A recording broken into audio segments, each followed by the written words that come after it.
Bonjour Église Espoir, bonjour à toutes celles et ceux qui nous rejoignent ce matin. Combien sont avec nous pour faire la fête à Jésus ce matin? Amen, celui qui a triomphé à la croix. Amen, on chante ensemble? Pardon.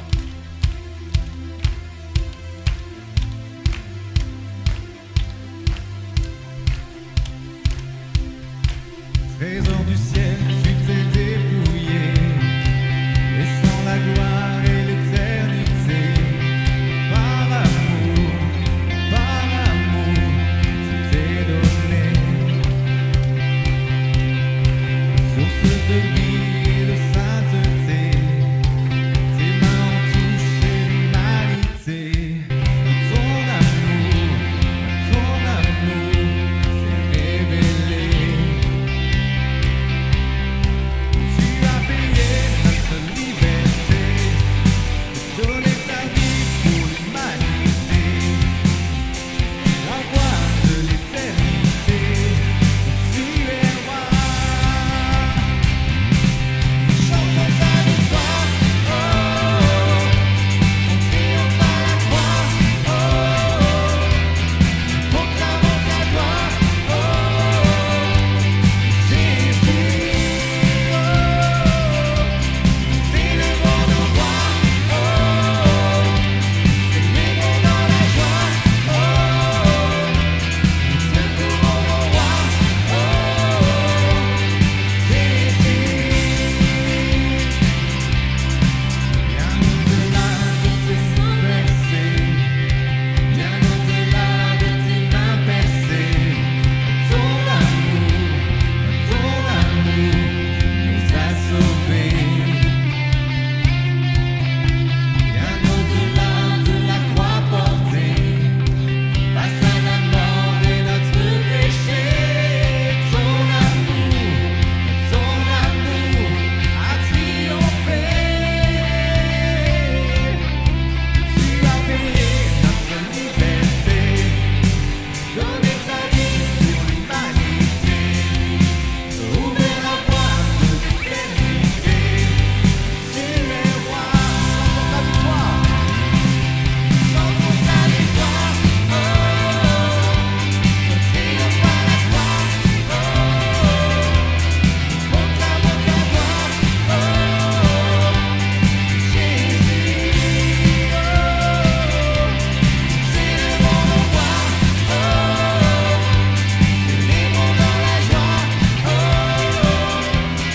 secourons nos rois, oh, Jésus. On t'a humilié, toi tu relevais, on t'a maltraité, toi tu guérissais, on t'a dépouillé, toi tu rachetais. On t'a rejeté, toi tu nous aimais, on t'a condamné, toi tu pardonnais, on t'a crucifié, toi tu triomphais. Amen. On t'a rejeté, toi tu nous aimais, on t'a condamné, toi tu pardonnais, on t'a crucifié, toi tu triomphais. Chantons ta victoire, oh, ton triomphe dans la croix, oh,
crucifié à la croix.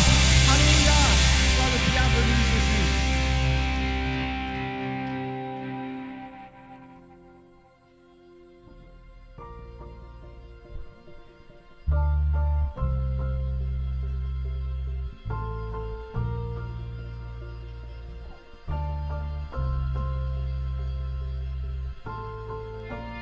Notre Père éternel, toi qui as tout créé, Dieu tout-puissant,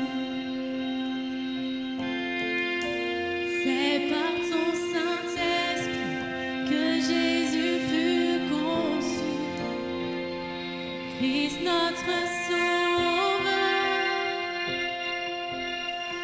Oui, je crois en Dieu notre Père. Oui, je crois en Christ son Fils. Oui, je crois en ton Saint-Esprit, ô Trinité divine.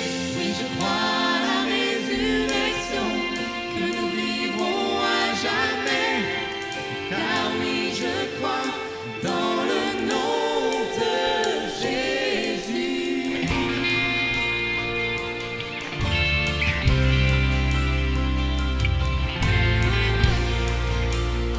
Chantons notre juge et défenseur. Notre juge et défenseur, tu souffris à la croix. Pardon est en toi. Descendu jusqu'au ténèbres, tu es ressuscité, à jamais élevé. Oui, je crois en Dieu notre Père. Oui, je crois en Christ son Fils. Oui, je crois en ton Saint-Esprit, ô Trinité divine. Oui, je crois à la résurrection, que nous vivrons à jamais. Car oui, je crois dans le nom de Jésus. Oui, je crois en lui. Oui, je crois qu'il est vivant. Oui, je crois que Jésus est Seigneur. Chantons encore. Oui, je crois. Oui, je crois en lui. Oui, je crois qu'il est vivant. Oui, je crois que Jésus est Seigneur.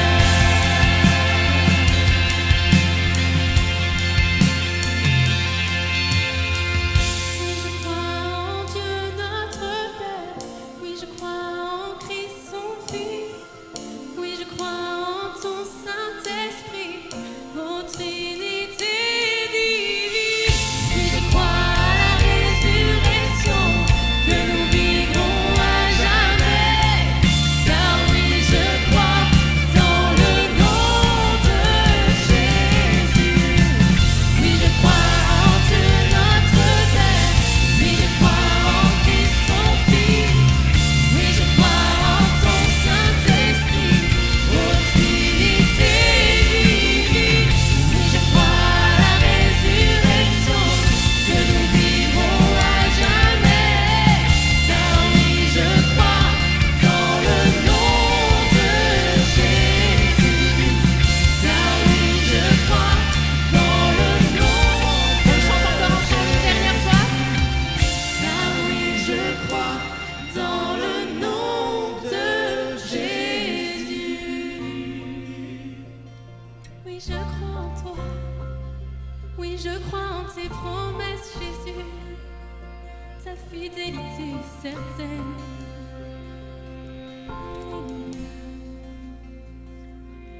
Alléluia, Jésus.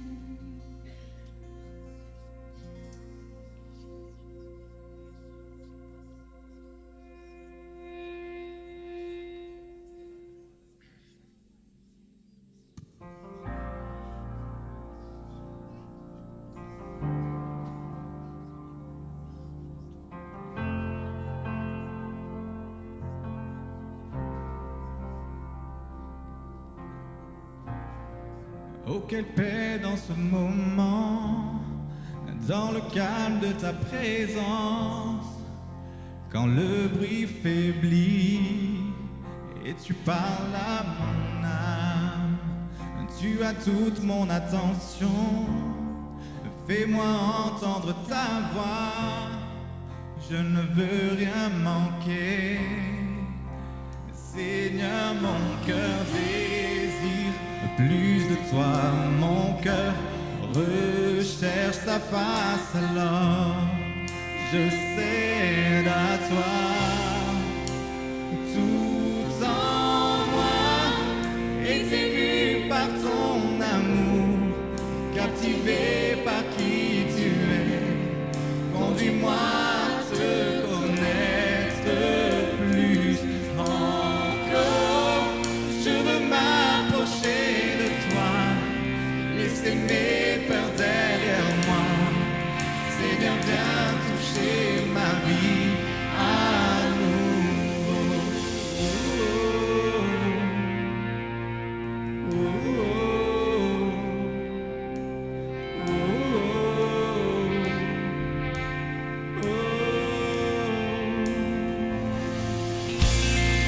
Comme le soleil à l'aurore, comme la brise dans la nuit, ta paix me restaure, tu me donnes la vie. Il n'y a aucune hésitation dans ton amour, ton affection, rien n'est comparable.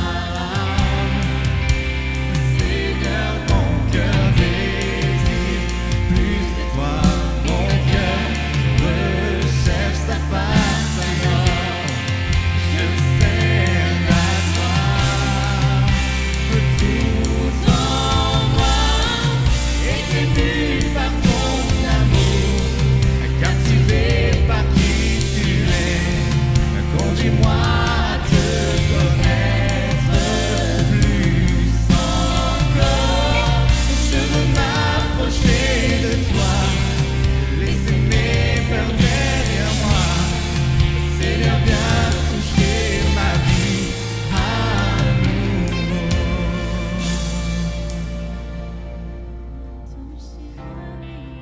Viens toucher ma vie à nouveau, Seigneur.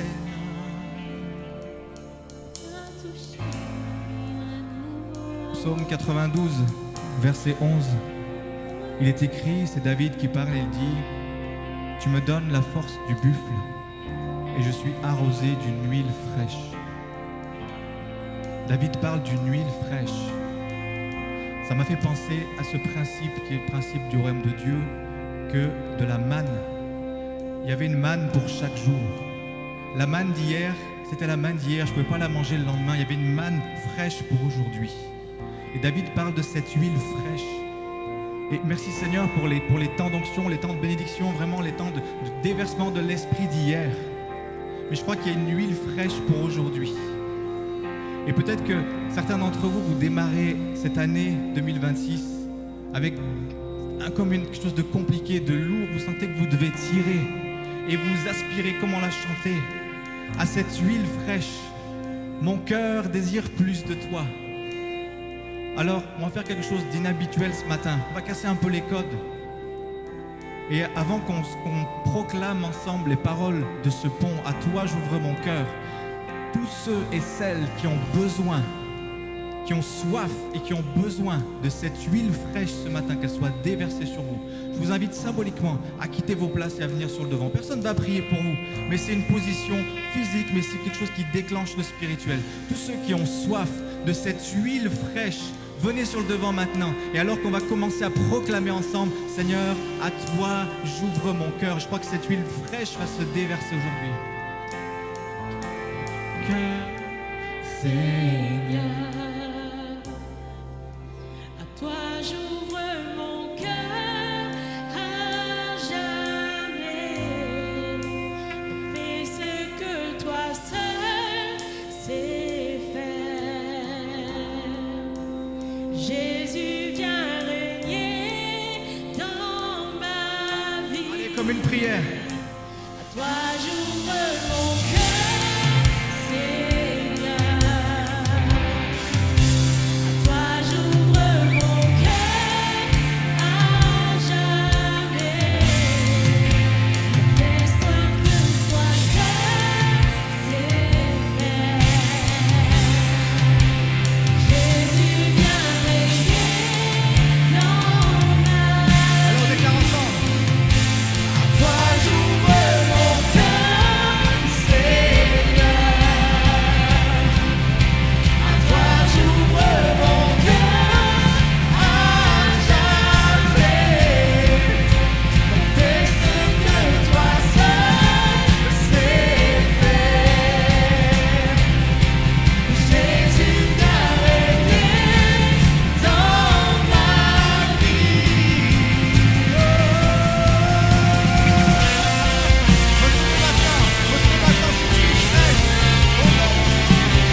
captivé par qui tu es. Conduis-moi à te connaître plus encore. Je veux m'approcher de toi, laisser mes peurs derrière moi. Seigneur, viens toucher ma vie à nouveau.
Comment exprimer toute ma gratitude? Je n'ai pas les mots et rien de nouveau. Je pourrais chanter des milliers de fois le chant terminé, tu seras toujours là. Alors j'élève les mains pour t'adorer encore et encore. Tout ce que j'ai, c'est un alléluia. Alléluia, je n'ai rien trouvé qui soit digne de ta majesté. Si ce n'est mon cœur qui chante alléluia. Alléluia.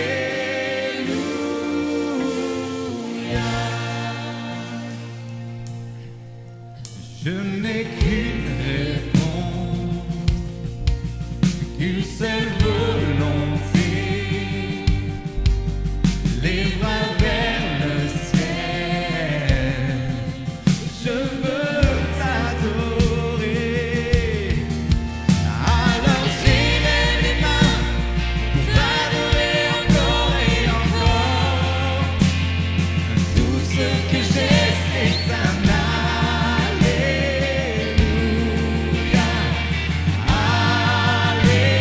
Alléluia, je n'ai rien trouvé qui soit digne de ta majesté.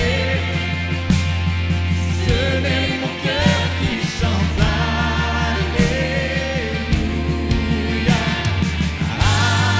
Alléluia.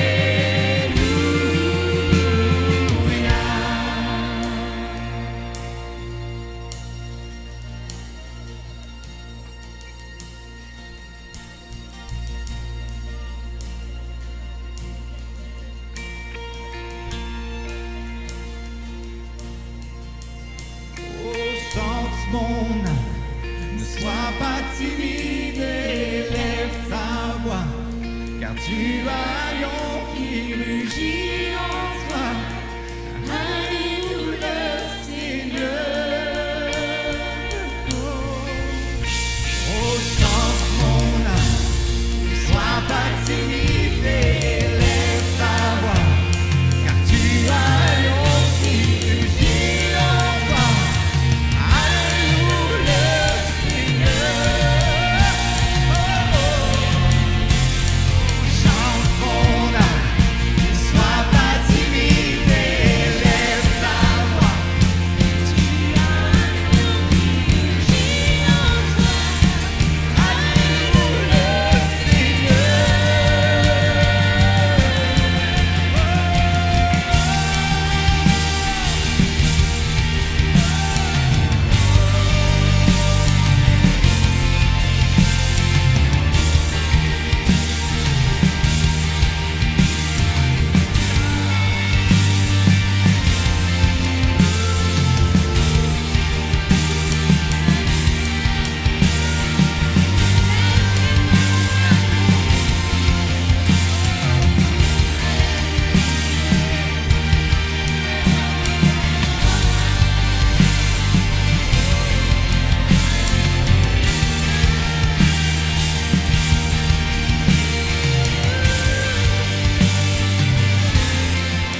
Alors j'élève les mains pour t'adorer encore et encore.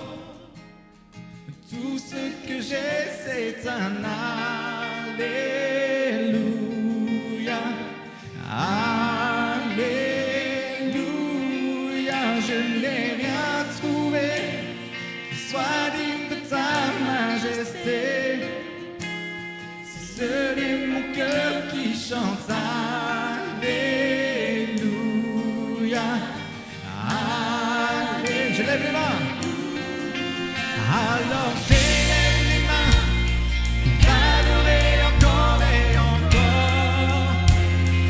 Tout ce que j'ai, c'est un Alléluia.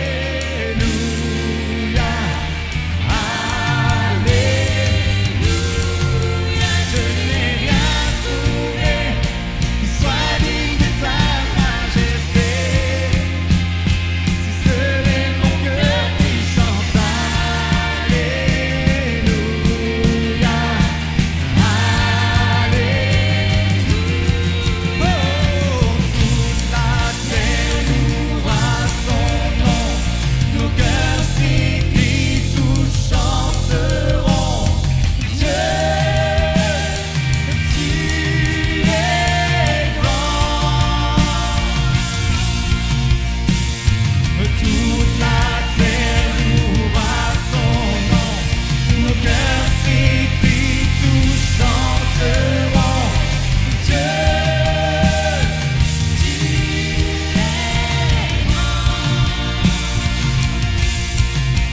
C'est ton souffle qui en nous fait jaillir nos louanges, jaillir nos louanges. C'est ton souffle qui en nous fait jaillir nos louanges. Oh, c'est ton souffle. C'est ton souffle qui en nous fait jaillir nos louanges, jaillir nos louanges. C'est ton souffle qui en nous fait jaillir nos louanges. Vers toi seul, toute la terre louera son nom. Nos cœurs s'écrient, tous chanteront. Dieu, tu es grand. Déclarons que tu es grand. Oh, toute la terre louera son nom. Nos cœurs s'écrient, tous chanteront. Dieu, tu es grand. Toute la terre louera son nom. Nos cœurs s'écrient, tous chanteront. Dieu, tu es grand. Faisons monter l'acclamation vers ce qui est grand.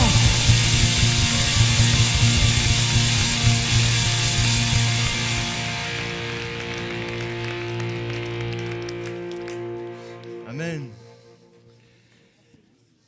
Amen. Merci de reprendre place. On peut encourager le groupe de louanges, s'il vous plaît.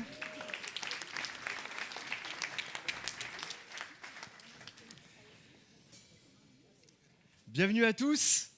Soyez les bienvenus à l'Église Espoir. Bienvenue aussi, j'oublie de le faire et des moments où on a des commentaires sur les réseaux. Bienvenue à ceux qui nous suivent en ligne aussi. Vous n'avez pas la chance d'être avec nous. Ah, ils n'ont pas la chance. Hein. Mais venez nous visiter et on sera plaisir de vous accueillir. Vraiment, bienvenue à tous ceux qui sont là pour la première fois ou les premières fois. Peut-être il y en a, c'est le cas. Soyez les bienvenus à l'Église Espoir. Je suis monté à peu près au milieu de la louange et je suis arrivé par où? Je suis arrivé par là, je dis mais oh, il manque du monde. Et après j'ai tourné la tête et j'ai vu tout le monde ici et j'ai été rassuré. Il n'y a rien de pire qu'un pasteur qui voit son église vide. et j'ai été rassuré. En tout cas, bienvenue à tous, bonjour à tous. Nous sommes donc au début d'une nouvelle année, 2026. D'ailleurs, je n'ai pas arrêté de me faire reprendre. Oui, il y en a qui étaient là au concert de Noël. Et j'ai dit à plusieurs reprises 2006. J'ai 20 ans de retard. Donc on revient, j'ai oublié plein de choses. Bref, on n'est pas en 2006, on est en 2026. Bienvenue dans l'ère nouvelle, monsieur le pasteur, donc 2026. Et j'aimerais vous poser une question très simple. Qui ici, c'est une question bateau, mais c'est juste vraiment pour vous accrocher, mais qui ici veut vivre une meilleure année que celle de l'année passée ?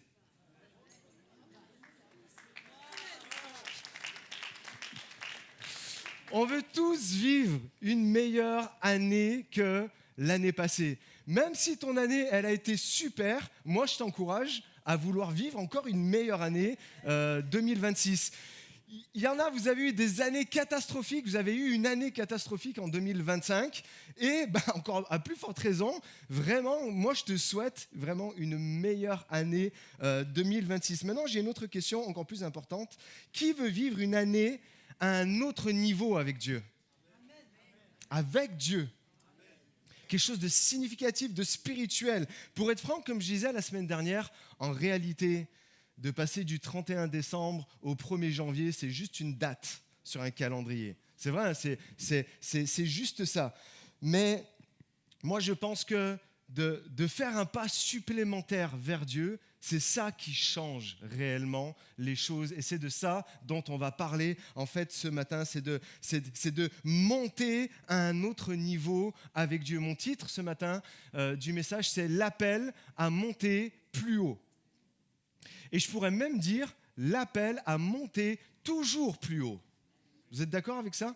Vous avez un appel, nous avons un appel à monter plus haut avec le Seigneur. Et on voit dans l'Évangile qu'il y a Pierre, Jean et Jacques qui sont amenés avec Jésus à vivre quelque chose de plus haut. Ils sont montés et ils ont vécu la transfiguration, quelque chose de magnifique. Ils ont vu la gloire de Dieu se révéler, ils ont vu qui était Jésus, ils ont entendu la voix de Dieu parce qu'ils ont fait cet effort de monter. Et il y a quelqu'un d'autre dans l'Ancien Testament qui a vécu la même chose. Il y a Moïse qui a vécu exactement en fait la même chose. On va s'arrêter sur une portion de la vie de Moïse. Comme Moïse a dû monter, il a été appelé à monter et à remonter. Et je crois qu'il y a le même appel pour chacun d'entre nous ce matin à monter toujours plus vers Dieu. Mon premier point ce matin, c'est monter pour une révélation supérieure. Est-ce que quelqu'un ici a tout compris de Dieu ? Il n'y a eu que 2 noms. J'ai peur, j'ai affaire à des gars et des filles là, super connectés avec Dieu.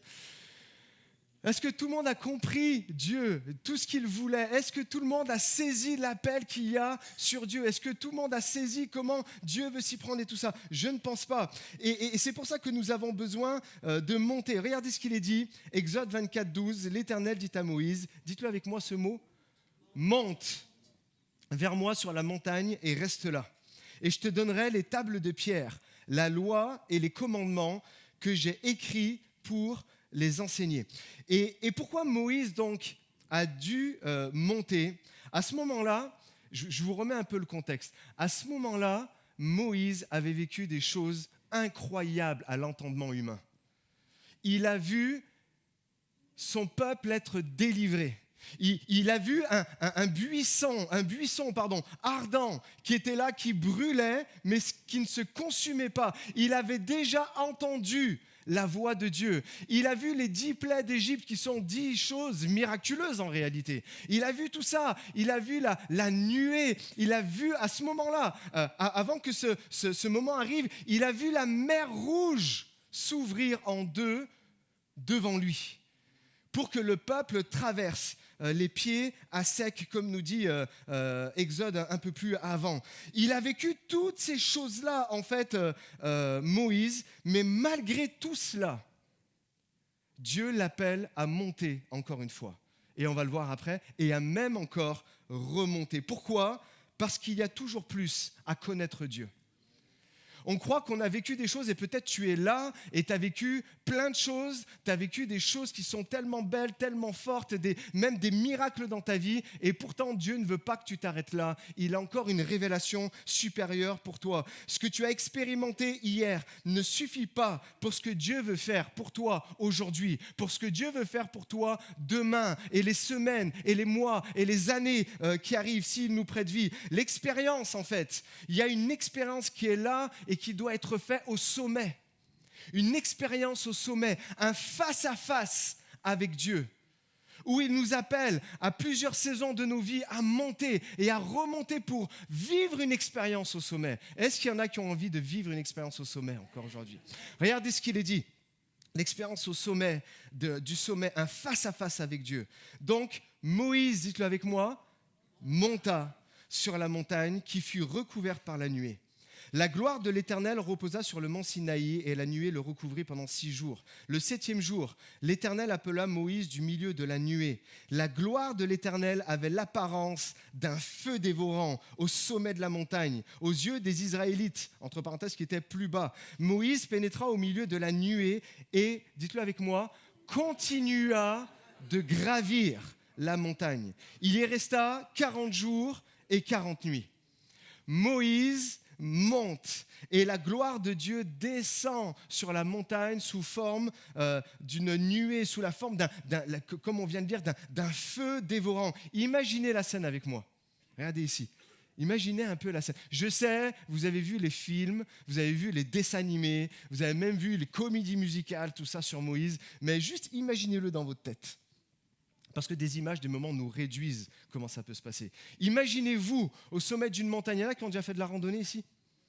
Donc imaginez-vous en train de gravir une montagne et puis vous arrivez au sommet et au sommet vous voyez un feu dévorant. Au sommet vous entendez une voix qui fait trembler la montagne. Au sommet vous voyez une nuée. Waouh, quel moment en fait suspendu. Un moment de révérence absolue en fait que Moïse est en train de vivre. Un moment où il y a du silence aussi, où il est là, où il s'approche tranquillement, délicatement. Mais un moment où Moïse entre dans une nouvelle dimension spirituelle à ce moment-là. Et voici la première chose spirituelle à comprendre. Et ça s'affiche. Avant de recevoir une révélation, il faut accepter, dites-le avec moi, accepter. Il faut accepter de monter. Il y a un moment, il va falloir que tu te lèves et que tu acceptes de monter. Avant d'être équipé pour servir, avant d'être équipé pour servir, il faut être transformé dans la présence de Dieu. Il faut recevoir une révélation qui pour toi va te donner l'élan pour pouvoir redescendre et accomplir ce que Dieu veut pour toi. Gravir la montagne. On l'a vu, on l'a lu dans le texte juste un peu avant. Moi, c'est une parole que j'ai reçue de Dieu. Un jour, quelqu'un est venu me voir et il avait une parole de Dieu pour moi. Et il me dit, voilà, Mercioni, sans doute il voyait un peu, c'était il y a quelques années en arrière, et tout ce que il allait se passer, il allait avoir dans ma vie. Et il me dit, voilà, moi ce que je vois, ce que le Seigneur m'a montré, c'est que tu vas gravir une montagne tout le temps. Est-ce que ça fait peur ou pas? Mais je crois que la réalité, c'est qu'on en est tous là. Et c'est bien d'en avoir conscience. Et je remercie cette personne qui est venue me voir pour m'alerter sur ça. Parce que vous savez, des moments où on se dit, on peut être jeune, on peut être en bonne santé, ou même un peu plus tard, tout roule dans la vie. Non. Il va falloir que tu grimpes la montagne. Il y a un moment, ça grimpe. Il y a un moment, il va falloir monter. Et vous savez, quand moi, j'ai déjà fait des randonnées, j'ai des super souvenirs.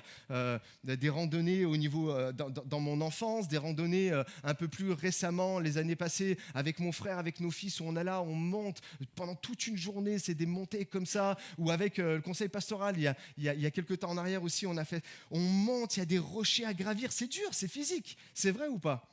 Et je crois que la vie, c'est comme ça. On est appelé à gravir, à monter tout le temps. C'est dur, c'est physique, mais c'est bien parce qu'on est accompagné. Et souvent, quand on grimpe, on est accompagné. Et des moments, et c'est quelque chose qu'il faut s'appliquer à chacun d'entre nous, des moments on gravit, ça monte, c'est dur, mais pendant que ça monte et c'est dur, c'est bien de profiter du voyage. Est-ce que vous êtes d'accord avec ça? Moi, en train de gravir des montagnes en Haute-Savoie à plusieurs centaines, même dépasser les 1500 mètres, 2000 mètres d'altitude, j'ai vu les plus belles cascades de ma vie. Il y en a qui ont déjà vu le saut du Gier? C'est beau, hein? Non, mais c'est déjà pas mal, hein? Il y a 1 heure de route pour y aller, il y a une belle cascade et tout ça. C'est rien par rapport à ce que j'ai vu en Haute-Savoie.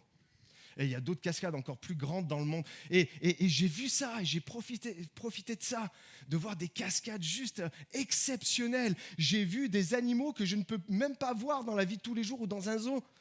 J'ai vu la marmotte qui plie l'aluminium sur le chocolat. Oui, je l'ai vu. Ça existe, c'est vrai. Vous ne l'avez pas vu? Moi, je crois que c'est vrai. Ça, c'est les hallucinations de quand on monte, c'est pénible. J'ai vu ça. Et comme je disais, c'est beau, surtout quand on est accompagné. Mais bien souvent, spirituellement, tu ne montes pas avec beaucoup de gens, tu montes seul. Spirituellement, les montagnes que tu as à gravir, c'est des montagnes que toi, tu es appelé à gravir seul. Souvent, la montagne que tu devras le faire seul. Et le prix pour Moïse, c'était que lui, il devait monter seul. Il devait monter seul. Pourquoi? Parce que tout le monde, déjà, n'est pas prêt à monter avec toi. Tout le monde n'a pas le même but, le même appel que toi dans la vie. Donc, il y a des moments, il faut accepter qu'il faut que tu gravisses seul les choses. Parce que tout le monde ne peut pas porter aussi ce que Dieu veut te donner. Ce que Dieu me donne à moi, ce n'est pas pour Nadia, ce n'est pas pour Marie. Et ce que Dieu a donné à Nadia et à Marie, ce n'est pas pour moi. Et des moments, il y a des choses, il faut les prendre seuls. Et certains veulent la révélation de Dieu sans la séparation. Il y a des moments, il y a des séparations qui doivent en fait avoir lieu. Certains veulent la gloire sans gravir la montagne. Ça va être dur, ça va te demander de lever les genoux plus haut que tu les aies jamais montés. Des moments, tu vas tomber, des moments, tu vas t'écorcher. Mais tu dois le faire. Certains veulent la gloire sans gravir la montagne, mais ce n'est pas comme ça que ça marche. Il y a des niveaux de révélation de ce que Dieu veut te dire, de ce que Dieu veut te donner, de ce que Dieu veut te révéler, en fait, qui nécessitent que tu quittes la foule. Comme Pierre, Jean et Jacques, qui sont montés pour la transfiguration, ils ont quitté la foule, ils ont même quitté certains disciples pour aller recevoir une révélation. Et parfois, Dieu va t'isoler. Parfois, Dieu, et peut-être vous l'avez déjà vécu, et certainement vous allez le revivre. Peut-être Dieu va t'isoler, non pas pour te punir, mais pour te révéler quelque chose de beaucoup plus grand. Parfois, il enlèvera des personnes même autour de toi. Des personnes qui comptent pour toi, des personnes qui t'est chères et tout ça, mais il va les enlever pour que enfin tu ailles plus loin. Parce que souvent, les personnes qui sont proches de nous nous retiennent et nous empêchent quelque part parce qu'elles veulent nous garder en sécurité. Mais combien comprennent que la foi, ce n'est pas un chemin de sécurité? La foi, par définition, c'est un risque. On se risque à aller plus loin, on se risque à voir des choses, à comprendre des choses et à faire des choses que ça ne nous serait pas passé par la tête si on était seul et que Dieu ne nous avait pas révélé. Et Moïse reste 40 jours et 40 nuits seul avec Dieu. Et pendant ces 40 jours, il n'est pas dans l'agitation, il n'est pas dans le stress. Il est dans un face-à-face avec Dieu, dans une intimité qui dépasse tout ce qu'il a vécu auparavant. Et regarde ce qui est puissant. Quand tu passes du temps avec Dieu sur la montagne, tu ne redescends jamais comme avant. Tu redescends avec quelque chose de plus. Tu redescends avec une onction qui est nouvelle. Tu redescends avec une vision renouvelée pour ta vie. Lui a reçu à ce moment-là les commandements. Les 10 commandements. C'est pour ça que c'est un moment qui est suspendu dans le temps, parce que les 10 commandements, c'est des milliards d'êtres humains jusqu'à nous aujourd'hui, où ça a été un socle, une parole pour chacun d'entre nous. Encore aujourd'hui, les 10 commandements, j'en suis sûr que tous, vous êtes capables de m'en citer plein. Je n'oserais pas dire qu'on est capable de citer les 10. Même si 10, ce n'est pas beaucoup. Mais c'est quelque chose qui guide nos vies encore aujourd'hui. Et lui, il est là et tu redescends avec une parole qui va changer ta vie. Lui, il était seul pour recevoir cette révélation-là. Mais la réalité, c'est qu'il l'a reçue pour lui, mais il a béni tellement de gens avec ça. Et des moments, c'est ça. Il faut savoir payer le prix de rester seul un moment avec cette idée en tête que je vais pouvoir bénir tous ceux qui m'entourent quand je vais redescendre. Quelqu'un veut cette dimension dans sa vie? Quelqu'un est prêt à monter plus haut? Amen? Je sais pertinemment. Il y a vraiment des moments difficiles dans la vie. Peut-être tu te dis, et à juste titre, moi j'ai vécu des moments comme ça. Il y en a, ça fait des décennies que vous appartenez à Jésus. Il y en a, ça fait vraiment très longtemps. Il y en a, ça fait que quelques années. Il y en a, ça fait que quelques mois. Il y en a, ça fait peut-être que quelques semaines où vous vous ouvrez aux choses spirituelles. Et peut-être tu dis, mais moi, j'ai vécu ça avant. J'étais en feu pour Jésus. Je suis monté à la montagne. J'ai reçu des révélations de qui était Dieu. J'ai reçu des révélations. J'ai reçu un appel. J'ai reçu tout ça, mais le temps est passé. Et le feu, il s'est éteint. Et peut-être t'en es là aujourd'hui.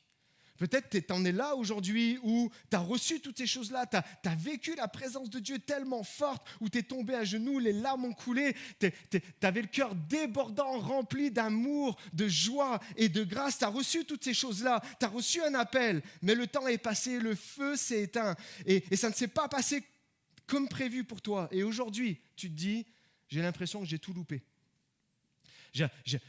J'avais tout cela entre les mains, j'ai vécu ce que j'ai vécu, rien ne pourra me l'enlever, mais le temps a passé et j'ai l'impression que j'ai tout loupé.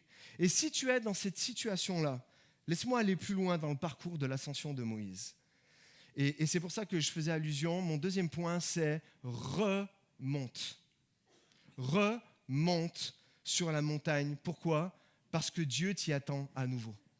Remonte. C'est pas parce que tu es monté une fois que c'était la seule et unique chance de ta vie d'avoir un face-à-face avec Dieu. Non, la réalité, c'est que tu peux remonter. Toute l'Église devrait dire Amen. J'aime bien ce que tu dis, pasteur. Je peux remonter dans la présence de Dieu. Dans Exode 32, 33, 34, en fait, on nous apprend que Moïse donc, est en haut sur la montagne. Il est dans la gloire. Il est en pleine révélation avec Dieu, mais ces chapitres-là nous expliquent ce qui est en train de se passer en bas. Vous savez ce qui est en train de se passer en bas? Le veau d'or. Il y a toutes ces choses-là. Et en bas, c'est la catastrophe. Le peuple en a assez d'attendre Moïse. Il est resté 40 jours et 40 nuits.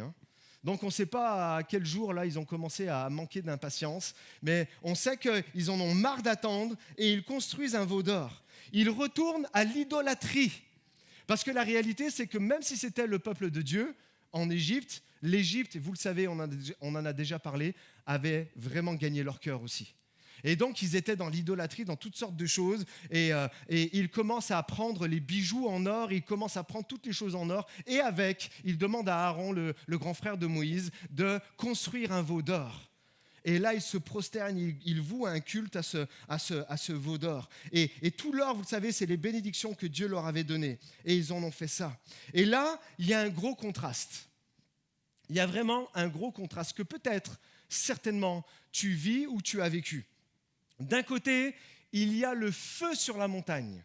Le feu dévorant de la présence de Dieu qui est en train de révéler des choses extraordinaires en fait à Moïse. Et de l'autre, le feu de la chair, le feu de la rébellion dans la vallée. Montagne versus vallée. Montagne, gloire de Dieu. Vallée, destruction, rébellion, la chair dans tout ce qu'elle a de mauvais. Est-ce que tu as déjà ressenti ce choc ? Est-ce que tu as déjà expérimenté ce décalage spirituel ? Quand tu es dans la présence de Dieu, rempli de sa paix, transporté par sa parole, et puis soudain, tu redescends et la réalité te frappe en plein visage. Tu es là, tu as expérimenté. Vous savez, c'est ces moments où tu viens les dimanches et tu as vécu un temps merveilleux avec le Seigneur. Où Dieu t'a parlé, où Dieu t'a restauré, où Dieu t'a révélé des choses que tu n'avais pas compris et tu repars avec une onction nouvelle et tu rentres à la maison. Et là, les enfants commencent, ton mari ou ta femme, bonjour, réalité, tu vas voir. Et là, il y a comme un contraste. Comme un contraste, tu vis un super moment dans les groupes Koinonia, où tu es là, tu as pu échanger des expériences personnelles, où toi-même, tu as pu recevoir des témoignages d'autres, et on a prié les uns pour les autres, c'était vraiment super. Et puis le lendemain matin, tu te retrouves au lycée, à la fac, dans ton travail, et là, les gens commencent à te prendre la tête et te font des embrouilles que tu n'avais jamais imaginées. Comprenez ces deux contrastes ? Et bien souvent, ça arrive dans la vie. Et Moïse n'arrive pas à croire ce qu'il voit.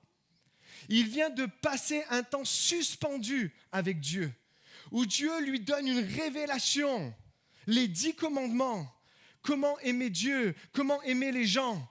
Il lui donne tout ça et il redescend dans la vallée. Il redescend dans la vallée et il voit tout son peuple qui a vécu les mêmes choses que lui, c'est-à-dire les miracles et tout ça, la mer en deux qui s'ouvre, la mer rouge et tout ça. Il vit tout ça, ils ont vécu les mêmes choses et ils sont en train de s'adonner à de l'idolâtrie. Et là, il pète un câble, excusez-moi l'expression. Il pète un câble. Il a les tablettes, les 2 tablettes des 10 commandements. La Bible nous dit qu'il les a pris. Je ne vais pas le faire avec ma tablette numérique. Ça va bien les illustrations, mais je vais pas le faire avec. Je vais pas le faire avec mon iPad. Il prend les tablettes et il les jette et elles se brisent par terre.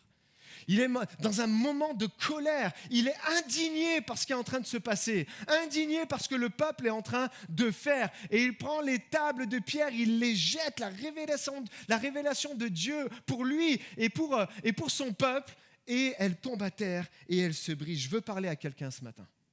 Je veux vraiment parler à quelqu'un ce matin. Peut-être que toi aussi, tu as brisé quelque chose dans ta vie. Tu as brisé quelque chose que tu n'aurais jamais dû briser. Parce que c'était une révélation, parce que c'était quelque chose dont Dieu t'avait parlé, tout ça. Peut-être une vision que Dieu t'a donnée à toi personnellement. Peut-être c'était une relation qui était précieuse pour toi, mais dans un excès de colère, tu as jeté ça et ça s'est brisé en 1000 morceaux. Peut-être c'était un appel sur ta vie. Tu as reçu un appel et c'était tellement beau, c'était tellement fort, mais tu es tombé dans toutes sortes de choses. Tu as fait les mauvais choix, tu as rencontré les mauvaises personnes et ça a volé en éclats au bout d'un moment et ça s'est brisé pour toi. Une saison où tu étais proche de Dieu, mais tu es redescendu et tout s'est effondré. Et combien il y en a qui peuvent vivre ça? Tu as peut-être, j'aimerais le dire à quelqu'un, tu as peut-être lâché quelque chose que Dieu t'avait confié.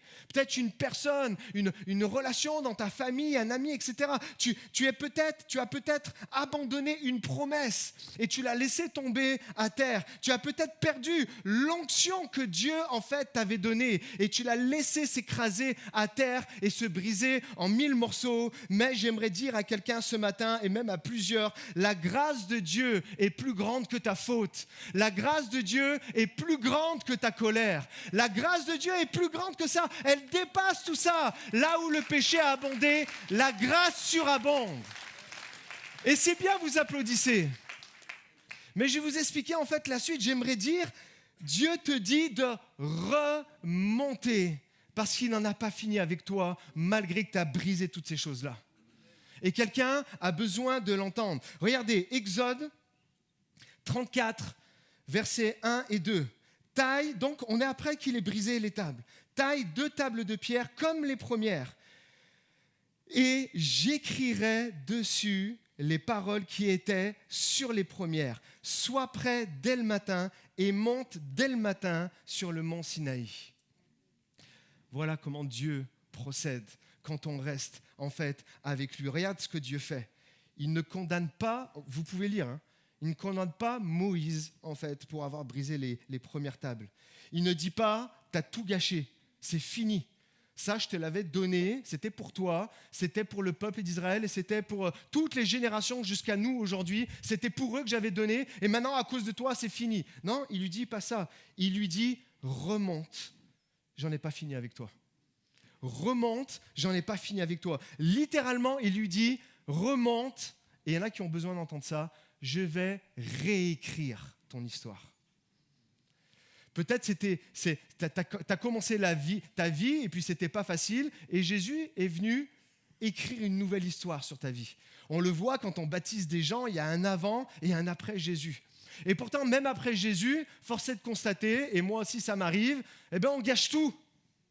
On gâche les choses que Dieu nous a données, on gâche les choses que Dieu nous a révélées. Et pourtant, le Seigneur, toujours dans son amour et sa grâce, il nous regarde et il nous dit, vas-y, remonte, je vais y réécrire. Combien ça bénit de personnes ici ? Je peux entendre un amen pour ça. Quel Dieu de grâce. Et Dieu qui ne nous laisse pas écraser, il ne nous laisse pas écraser par nos erreurs, mais qui nous rappelle que notre histoire en lui, elle n'est pas finie et elle ne finira pas comme ça. Quelqu'un a besoin d'entendre ce matin, tu peux remonter. Tu peux recommencer. Vas-y, un petit coup de coude à ton voisin, habituel, et dis-lui, tu peux tout recommencer. Tu peux tout recommencer. Que tu sois chrétien de longue date, que tu sois chrétien depuis récemment, que là que tu commences à peine à ouvrir en fait ton cœur à la foi, quelqu'un a besoin d'entendre, tu peux tout recommencer. Vous vous rappelez de ce chant, tu peux repartir à zéro. Tu peux tout recommencer en fait avec Jésus. Et je crois que c'est la même chose. Dieu nous le montre avec Moïse. Il a réécrit les choses et je crois que dans ta propre vie, il peut réécrire. Certains auraient dû dire Amen et même applaudir le Seigneur pour cette grâce incroyable. Merci les amis. Et voici ce qui est fort vraiment sur mon cœur. Le plus important n'est pas comment tu commences, mais quelle décision tu vas prendre aujourd'hui pour comment tu vas continuer et comment tu vas finir. C'est pas fini tant que tu n'as pas franchi la ligne. Et c'est ça, en fait, le plus important. Et je vais sur la dernière portion de mon message. Il y en a, vous avez besoin de faire votre comeback spirituel. Ça s'affiche, s'il vous plaît. C'est quoi un comeback ?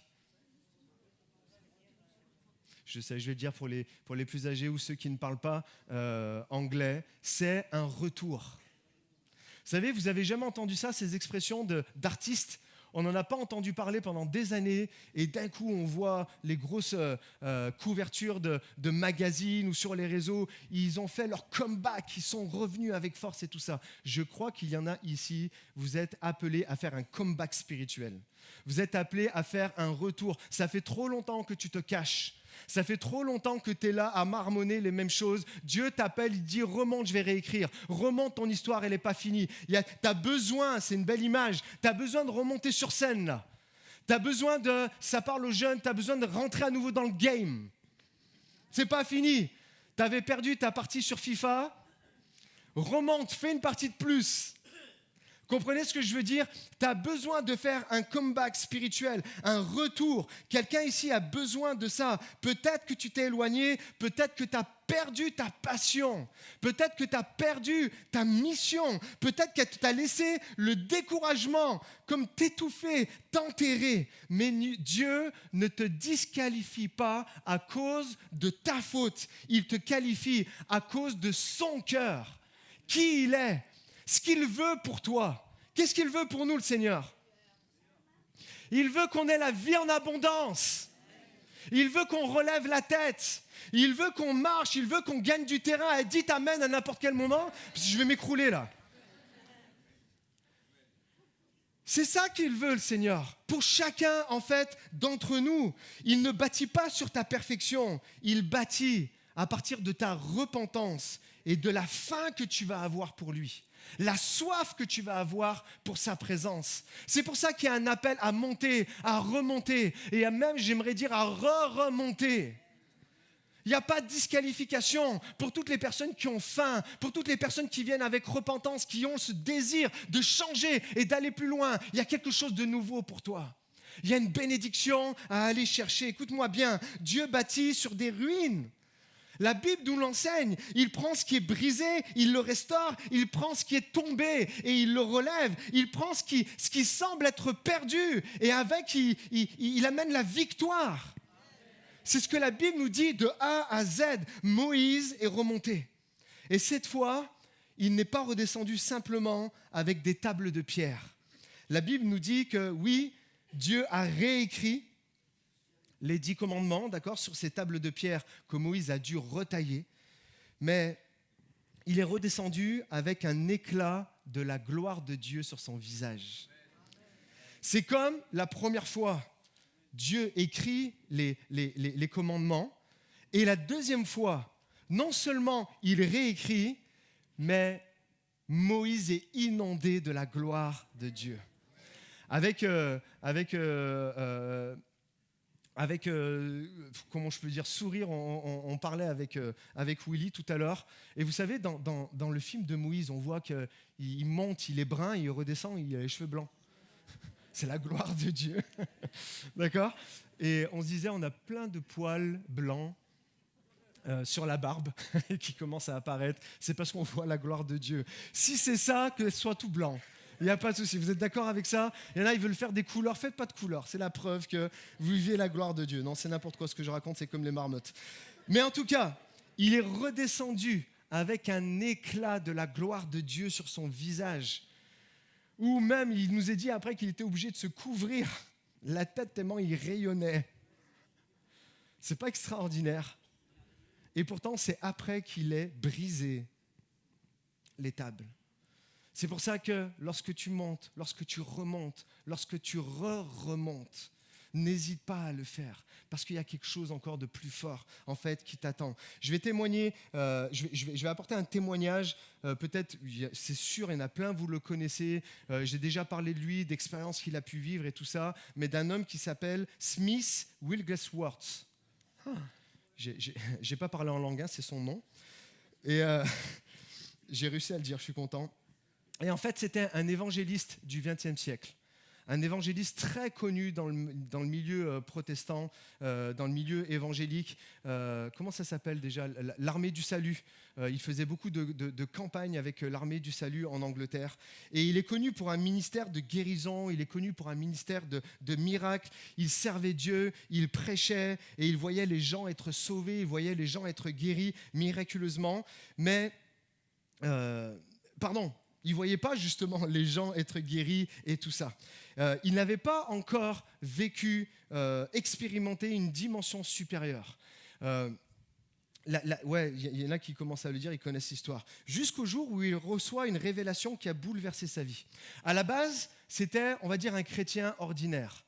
À la base, c'était un chrétien, un pasteur, je ne sais pas si on peut dire ordinaire aussi, mais il était engagé dans l'église. Mais c'est son épouse, qui s'appelait Polly, qui prêchait le feu. C'est son épouse, parce que lui, il restait assis sur sa chaise, et quand sa femme voyait son mari rester les fesses sur la chaise, là, elle se levait, et elle commençait à prêcher la guérison, et en fait, l'histoire nous dit, et c'est très sourcé, que lorsqu'elle prêchait, et des personnes s'avançaient sur le devant, et elle priait pour eux, et ils étaient guéris. Et lui, il vivait pas ça, il regardait ça comme un peu de loin, avec l'air, qu'est-ce qui est en train de se passer ? Il croyait en Jésus, il connaissait la parole, mais il n'avait pas encore expérimenté vraiment comme une révélation encore plus grande de qui est Jésus. Il réalise alors que ce qu'il connaissait de Jésus était limité. Il y a quelqu'un qui vient le voir et lui dit « T'as entendu parler du baptême du Saint-Esprit ?» Et lui, il dit non. Et là, à ce moment-là, on est comme en plein réveil pentecôtiste. Et il dit non, je n'en ai jamais entendu parler. Et il lui explique, il dit, tu veux que je prie pour toi ? Et là, il prie pour lui. Et là, à ce moment-là, il y a comme un feu nouveau, comme il écrit, en fait, dans les actes, et pas seulement dans actes 1 et 2, mais j'avais pu prêcher à la Pentecôte. Il y a plusieurs expériences tout au long des actes qui nous montrent que des chrétiens étaient là et qui n'avaient jamais entendu parler qu'il y avait un baptême du Saint-Esprit. Et là, il est exactement, en fait, dans les mêmes conditions. Il ne savait même pas, c'était un pasteur. Et là, on prie pour lui, puissance jaillit sur lui. Il se met à parler en langue, il y a comme un feu. L'histoire nous dit que quand il prêche, il y a comme une dimension supérieure qui est là. C'est puissant, les gens sont touchés, les gens sont interpellés. Et là, sa femme reste les yeux ébahis parce que c'est plus elle qui est obligée de le faire. Mais lui, il prêche, il invite les gens sur le devant et il commence à prier et les malades sont guéris. Il nous est même dit, c'est très précis, en 1922, il prie pour une femme qui s'était approchée, qui était paralysée. Il prie pour elle et elle se lève. Et là, c'est un miracle incroyable. Et là, ça commence à prendre feu dans toute la sphère où il est. Et les témoignages de guérison, de miracles, de conversion se multiplient. Mais ce qui a tout changé, ce n'était pas son intelligence. Ce qui a tout changé, ce n'était pas une meilleure organisation. Ce qui a tout changé, ce n'était pas une meilleure connaissance biblique et on prie pour que vraiment vous alliez plus loin dans la connaissance biblique, d'accord? Mais c'était une véritable... Parce que, en fait, vous savez, je réfléchissais à ça, certainement, je vais prêcher sur ça, mais vous savez ce que c'est la sagesse? Il y a ce que la Bible nous dit, c'est la crainte de Dieu, d'accord? Mais la sagesse, plus littéralement, c'est la connaissance appliquée. Et c'est pour ça que tu as beau savoir plein de choses, si tu tombes toujours dans les mêmes choses alors que tu savais comment ça allait se finir, tu n'es pas sage, d'accord? Et je crois vraiment que ce que nous arrivons à percevoir de la Bible, d'aimer Dieu, d'aimer les gens, d'arriver à se maîtriser, d'arriver à être dans la bienveillance, dans la bonté et tout ça, eh bien quand on arrive à appliquer ça, on peut dire, ok, je suis sur le chemin de la sagesse, je commence à y arriver. Je m'éloigne un peu, j'en parlerai une prochaine fois. Mais il est là et lui, il reçoit en fait tout ça. Il reçoit le Saint-Esprit, il reçoit le fruit de l'Esprit. Il commence en fait à le développer. Et c'était une révélation de Jésus dans une nouvelle dimension. Qui ont soif d'une nouvelle dimension? Je peux parler à des chrétiens expérimentés ce matin, comme je peux parler à ceux qui sont là pour les premières fois. Vous n'avez pas soif de quelque chose de nouveau? Vous ne croyez pas qu'il y a quelque chose de mieux encore, en fait, pour votre vie? Et la question, c'est toi. Peut-être que tu connais déjà Jésus, mais il veut te révéler plus. Je vais inviter les musiciens à s'approcher. Peut-être que tu sers Dieu déjà. Tu es là, tu sers Dieu, mais il veut te donner une puissance supérieure. Je prie que tous les prédicateurs, pasteurs que nous sommes, je prie que tous les conducteurs de louanges, je prie que toutes les personnes qui apportent un enseignement aux enfants de la nurserie jusqu'aux ados, il y a quelque chose de nouveau qui se passe. Il y a une onction nouvelle, une onction fraîche. Ce n'était pas comme avant, mais c'est quelque chose de nouveau que Dieu est sur le point de faire pour chacun d'entre nous. Qui a soif de plus? Qui a soif que... Ouais, merci. Qui a soif de, lorsque tu es là dans ta famille, et alors qu'habituellement tu restes un peu la bouche fermée, alors que tu entends, excusez-moi l'expression, mais des dingueries et des choses qui ne devraient pas se dire, où en toi il y a un courage, il y a une puissance nouvelle, ou à ton travail, ou dans ton cercle d'amis, où tu es là, ou à l'école, où tu te dis, je vais parler avec amour, je vais parler avec sagesse, mais je vais parler. Et les gens vont commencer à te regarder et dire, mais oh, il y a quelque chose de nouveau qui s'est passé. Pourquoi? Parce que Dieu a quelque chose de nouveau pour toi. Amen. C'est pas du vent, c'est pas des belles punchlines que je suis en train de vous envoyer là. C'est la réalité de ce que vous pouvez vivre. Je le prie pour ma propre vie. Je remercie le Seigneur pour tout ce qu'on a vécu jusqu'à présent. Mais je crois, et vous m'entendrez le dire encore dans 10 ans si Dieu me prête vie, je le crois encore que dans 10 ans, Dieu aura encore quelque chose à me révéler de plus. Et on en est tous là. On veut tous vivre ces choses. Qui a soif et qui a faim de plus ce matin?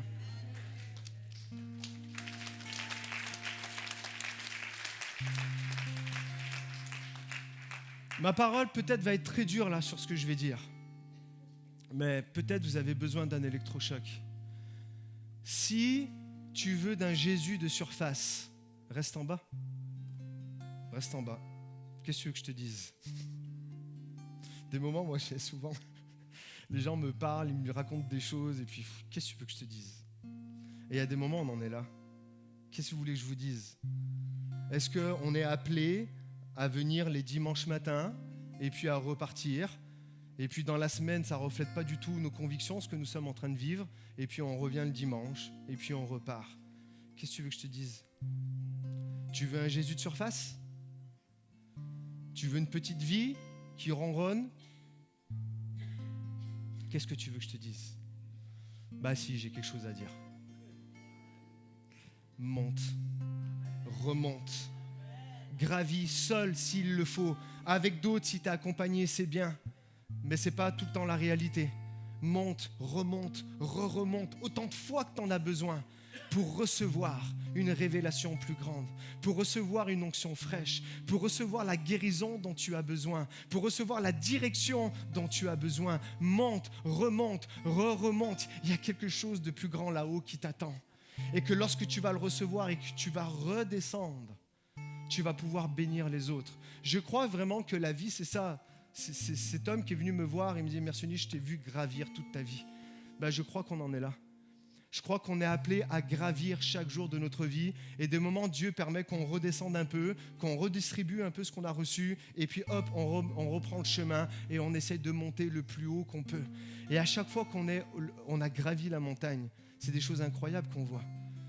C'est des choses spectaculaires. Combien de fois j'ai gravi des montagnes, j'aime bien la Haute-Savoie, et je me retrouve en face du Mont Blanc. Je dis, mais c'est incroyable la création de Dieu. C'est des choses qui nous percutent, c'est des choses qui restent gravées dans notre vie. Ça, c'est vrai humainement, mais spirituellement, c'est la même chose que Dieu veut te faire vivre. Si tu veux un Jésus de surface, reste en bas et puis repars comme tu es venu, pas grave. C'est grave, mais qu'est-ce que je te dise? J'aimerais qu'on prie un instant, si vous le voulez bien. On va rechanter ce chant qu'on a chanté tout à l'heure. Je reviens à nouveau vers toi, Seigneur. Je crois que c'est bien en début d'année d'être là et puis de reconsacrer notre vie, de renouveler nos vœux. Dans les psaumes, il en est souvent parlé, de renouveler nos vœux à l'Éternel. Seigneur, on vient vers toi humblement. C'est vraiment humblement que nous venons vers toi. Moïse était un homme humble et nous voulons rechercher l'humilité. Nous ne sommes pas là en train de dire nous avons tout compris. Nous ne sommes pas là en train de dire c'est bon, je sais. Non. On veut juste être là en disant toi tu sais. Et j'ai besoin d'une révélation plus grande que je ne connais pas. J'ai besoin d'une parole que je ne connais pas pour pouvoir prendre la bonne décision au bon moment.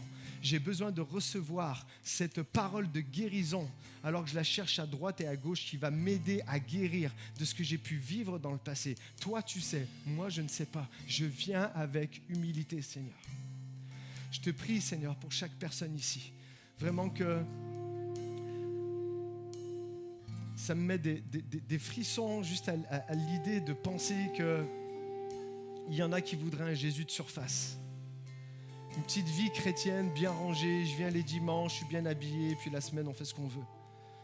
Non, Seigneur, je prie vraiment que ça ne soit pas seulement le dimanche, mais le lundi, mardi, mercredi, jeudi, vendredi, samedi, on soit connecté avec toi. Où on monte, on reçoit qui tu es, on reçoit une part de ta présence, et nous redescendons et nous bénissons ceux qui nous entourent. Seigneur mon Dieu, c'est ma prière pour chacun d'entre nous ce matin. Vraiment, fais ton œuvre. J'ai envie que cette église aille de l'avant, Seigneur mon Dieu. J'ai envie, Seigneur, que chaque personne ici dans ce lieu, de l'enfant jusqu'au vieillard, Seigneur mon Dieu, reçoive une onction encore nouvelle, Seigneur mon Dieu. Tu es tellement grand, tu es tellement immense, tu es tellement infini, que tu as tellement, en fait, ça reflète simplement tout ce que tu peux nous apporter. Tu es une ressource infinie, nous n'en avons jamais assez avec toi, Seigneur. Et nous voulons plus de toi. On veut vraiment plus de toi, Seigneur mon Dieu. Amen. Alors que nous restons dans le recueillement, juste restons les têtes baissées, les yeux fermés. J'aimerais faire un temps d'appel. Ce moment n'est pas juste un appel à une décision, c'est un appel à une rencontre au sommet. Une rencontre au sommet alors que tu es en train de gravir, et tu le sais que tu gravis parce que c'est difficile. Toujours gravir une montagne, c'est difficile. Et tu le sais que tu es en train de gravir. Et maintenant, tu arrives à ce moment-là où il y a une rencontre avec toi. Et Dieu t'appelle, il dit continue à monter. Et aujourd'hui, l'heure est venue pour certains de monter et de remonter encore. Dieu ne va pas te forcer à monter. Dieu t'invite simplement à monter. Il ne forcera jamais personne. C'est une décision qui doit venir de toi. On le voit. Et j'aimerais faire ce premier appel ce matin. Un appel à ceux qui ont besoin de remonter. Parce que tu as vécu une chute, parce que tu as vécu un découragement, peut-être tu as laissé ton feu s'éteindre, peut-être tu ressens ce vide, tu ressens cette distance, ce vide qu'il y a entre toi et Dieu. Tu es là et tu le sais, tu ne peux pas nier l'évidence. Il y a un vide qui s'est créé. J'aimerais te rappeler et que tu ne l'oublies pas. Dieu te dit, j'en ai pas fini avec toi. Remonte. Je vais réécrire l'histoire. ce que tu as laissé tomber par terre et ce qui s'est brisé en 1000 morceaux, je vais le réécrire à condition que tu remontes. Le Seigneur te dit, j'en ai pas fini avec toi. C'est le moment ce matin où tu vas faire ton comeback spirituel, où tu vas revenir sur le devant et tu vas lever la main et tu vas te mettre debout et tu vas dire, Seigneur, me voici. Je sais que tu as des plans bénis encore pour moi. Je sais que tu as des choses à rectifier, à guérir, à me reprendre, mais je me lève et je dis, Seigneur, me voici, je suis là. J'aimerais faire un appel à ceux qui ont une soif d'une nouvelle dimension. Peut-être tu n'es pas tombé, mais tu sens que Dieu veut t'amener plus loin. Tu veux vivre une plus grande intimité avec lui. Tu veux vivre un renouveau dans le Saint-Esprit avec lui. Une onction nouvelle, une onction fraîche, pas pour 2006, pas pour 2026, mais pour tous les jours de ta vie jusqu'à ce que tes yeux se ferment à ce monde. Une onction nouvelle qui va t'amener un élan nouveau. Tu veux expérimenter sa puissance, tu veux être équipé pour impacter tous ceux qui t'entourent, pour impacter ta génération. Dieu ne veut pas juste que tu vives une foi de surface. Non, il t'appelle, c'est un appel à la profondeur et à l'intimité avec lui. Si tu veux plus de Dieu, si tu veux aller à un niveau supérieur, il y a un appel pour toi. Je fais un troisième appel et puis j'inviterai les personnes qui ont été impactées, touchées, qui veulent que les choses changent à se lever. Je fais un appel peut-être à tous ceux qui sont là pour les premières fois. Un appel pour tous les nouveaux, à tous ceux qui se disent, moi, ça me parle ce que tu dis, pasteur, parce que j'ai laissé tomber tellement de choses dans ma vie. Ça me parle, Seigneur, ça me parle, pasteur, parce que tu es en train de décrire que j'en ai assez de ce que je vis aujourd'hui. Je veux passer à une nouvelle dimension. Laisse-moi te dire, cette nouvelle dimension, c'est une rencontre avec Jésus. C'est une rencontre avec lui au pied de la croix. C'est une rencontre avec lui où tu comprends que Jésus a tout accompli pour toi à la croix du Calvaire, que son sang a été versé pour toi, pour t'apporter la guérison de ton cœur, la guérison de ton âme. Alors si vous avez été interpellé par un de ces appels, tout simplement alors qu'on va vivre encore un moment de louange et on prendra le temps s'il le faut, juste lève-toi à ta place. Il y a déjà des personnes qui ont commencé à se lever avant que je le dise. Lève-toi à ta place ce matin. Alléluia, Seigneur. Le Saint-Esprit veut souffler dans ce lieu. Le Saint-Esprit veut t'amener à une dimension supérieure. Le Saint-Esprit qui est là veut convaincre ton cœur de péché, de justice et de jugement et te faire réaliser tout l'amour que Dieu a pour toi. Oh, nous nous levons devant toi, Seigneur mon Dieu. Alléluia, Jésus. Je vais faire quelque chose et c'était dans une première partie comme Willy l'a fait, mais je vais inviter toutes les personnes qui se sont levées. On a fait de la place exprès sur le devant. Et il n'y a personne qui va venir prier pour vous, mais à toutes les personnes qui veulent se consacrer à nouveau au Seigneur. À toutes les personnes qui disent, je veux monter, je veux remonter. Et peut-être tu te dis, et il ne faut pas que tu en aies honte, je suis tombé tellement de fois, Dieu ne veut plus de moi. Non! T'es tombé, t'es retombé, t'es re-retombé. Et l'appel de Dieu est le même. Monte, remonte et re-remonte. J'en ai pas fini avec toi. Alors à toutes les personnes qui se sont levées, venez sur le devant, venez dans les rangs s'il le faut. Vous venez comme devant l'autel de Dieu. Et vous renouvelez vos vœux à l'Éternel ce matin. Dites, Seigneur, je veux un cœur nouveau. Je veux une onction nouvelle. J'en ai marre de ce que j'ai vécu en 2025. Je veux plus de toi, Seigneur mon Dieu. Je veux que tu viennes et que tu réécrives mon histoire. J'ai laissé tomber par terre toutes ces choses-là et je le regrette. Aujourd'hui, je viens avec toi avec repentance, avec ce désir de changer, avec ce désir d'avoir une connexion nouvelle avec toi, Seigneur. Venez sur le devant, approchez-vous. Les personnes qui sont sur les côtés, allez-y, passez derrière. Que vraiment il y ait de la place. Et vraiment rechantez ce chant. Ça va être votre prière. Allez-y, avancez-vous un peu sur le devant. Allez-y, chantez-le. Ouvre ton cœur ce matin. Ouvre ton cœur. Ouvre ton cœur à sa présence. Ouvre ton cœur à sa révélation. Ouvre ton cœur au Saint-Esprit qui veut te renouveler ce matin. Lui seul peut le faire. Aucun homme peut le faire pour toi. Aucune méthode ne peut le faire pour toi. Il y a que ce Saint-Esprit ce matin qui peut le faire. Allez, chante-le de tout ton cœur. À toi j'ouvre mon cœur.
à nouveau. Je te prie pour chaque personne qui s'est avancée. Je te prie pour chaque personne qui est là à sa place et qui a soif de toi, Seigneur mon Dieu. Saint-Esprit, nous appelons à toi. Est-ce que vous pouvez prier avec moi, Église? Allez, je veux entendre vos voix ce matin. Laissez-moi pas tout faire. C'est votre prière, c'est votre vie. C'est une onction nouvelle pour votre vie. Comme je disais tout à l'heure, Moïse est monté seul. C'est quelque chose entre Dieu et vous. Est-ce que vous avez à prier? Je ne peux pas prier pour vous, je ne sais pas. Mais Dieu le sait, le Saint-Esprit le sait. Alléluia, élève ta voix et dis: Seigneur, j'ai besoin de toi. Je t'offre mon cœur.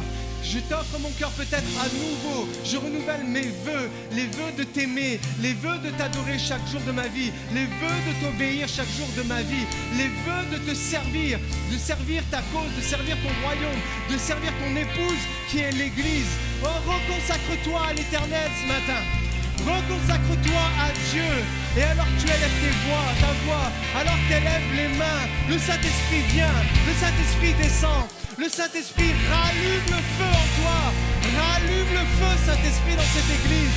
Une onction nouvelle sur chacun d'entre nous, Seigneur. Sur chacun d'entre nous, tous les défis que nous avons, toutes les choses que nous traversons, toutes les montagnes à gravir, tous les géants à combattre, Seigneur mon Dieu. Tu es avec nous, Seigneur mon Dieu, et tu nous équipes, tu nous donnes des forces nouvelles, Seigneur mon Dieu. Alléluia, continuons d'élever la voix, continuons de nous consacrer au Seigneur. Oh Jésus, bénis chaque personne ici dans ce lieu, toutes les personnes qui ne te connaissent pas, toutes les personnes qui sont là, qui suivent de loin. Seigneur mon Dieu, révèle-toi à eux, révèle-leur ta grâce, révèle-leur ton amour, Seigneur mon Dieu, révèle-leur ta bonté, ta fidélité. Seigneur, viens dans ta sainteté, Seigneur mon Dieu, et purifie-nous, Seigneur. Nous avons besoin de toi, nous voulons nous mettre à part pour toi, Seigneur mon Dieu. Oh, alléluia, Jésus, alléluia, Seigneur. Bénis, bénis, bénis, bénis, remplis à nouveau, remplis à nouveau. Alléluia, Jésus. Oh, Saint-Esprit, Tout en moi est ému par ton amour, captivé par qui tu es. Conduis-moi à te connaître plus encore. Je veux m'approcher de toi, laisser mes peurs derrière moi. Seigneur, viens toucher ma vie. Oh, tout en moi est ému par ton amour, captivé par qui tu es. Conduis-moi à te connaître plus encore. Je veux m'approcher de toi, laisser mes peurs derrière moi. Seigneur, viens toucher ma vie à nouveau.